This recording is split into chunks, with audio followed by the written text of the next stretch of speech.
So as you can see, I showed you some slideshow photos in the beginning. This is the remnants of stripping the paint. There were quite thick layers. The toothbrush technique with the spirit did quite well actually, even though you would think that there's still a lot of paint on. There is, but I've actually got a lot of thick layers off because there were some oils. I'm going to use my hobby knife to get rid of some of the paint, the mold lines. And we will save this. I have faith. I have done reconstruction surgery in the past. I'm a retired doctor. I'm joking, by the way. I'm not that smart. But also, this is fine. Like, sometimes with these hobby projects, the challenge itself adds to the excitement and the enjoyment of the restoration project. So I have all faith. We're going to get rid of most of this. And then once it's tidied up and that, I'm going to then prime it silver, and you would be like, oh, wow, not too bad. But at the minute, it's all fallen apart.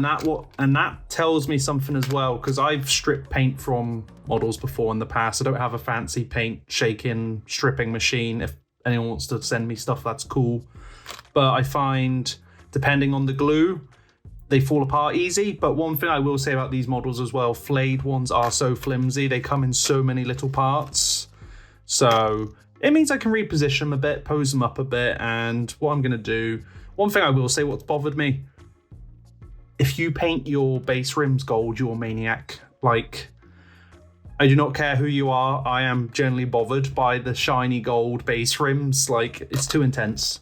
But yeah, I will now show you after this clip, them all glued together and reposed, and you'll be like, oh my God, it's like you bought it out the box. As you can see, the flayed ones have been rebuilt. I feel like Dr. Frankenstein, or whatever his name is.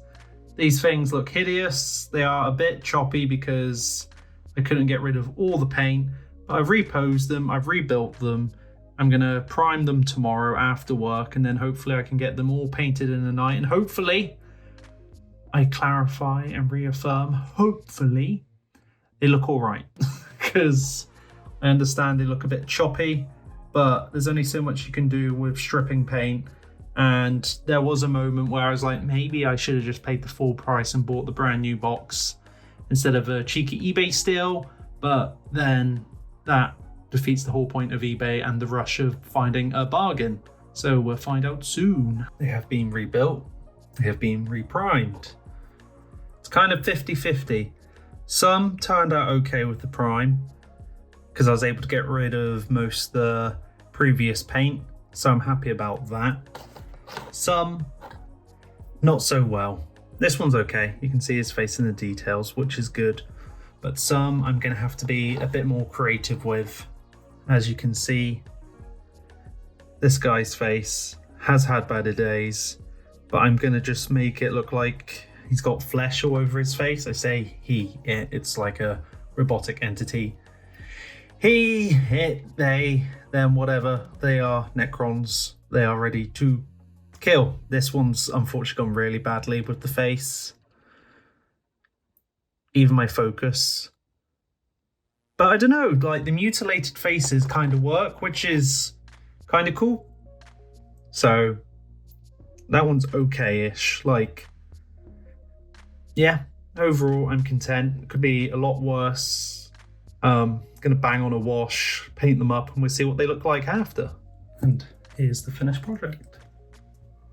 I'll probably put some photos up after, but I think I've done an alright job getting these done compared to what they were before. It's a new recipe for flayed flesh. I think it's turned out okay. So as usual, thanks for watching. Subscribe, like, comment, as usual. Let me know if you've had any good eBay rescues before. And thank you to the people on screen. Check it out. Don't have to. As usual, thanks for watching, and hopefully you enjoyed this eBay rescue. All the best.